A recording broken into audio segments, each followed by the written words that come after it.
Saan mo ba nilagay ang gulong ng motor na yan?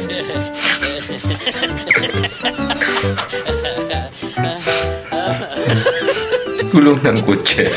Nalagay mo sa unahan ng motor.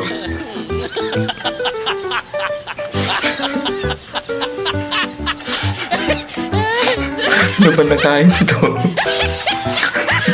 Kahit anong gawin mo dyan, wala kang magagawa dyan.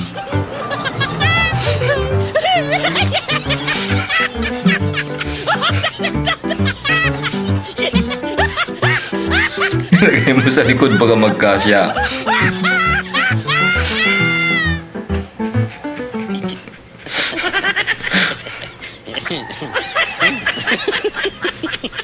Ayun, nakapatong lang pala sa likod.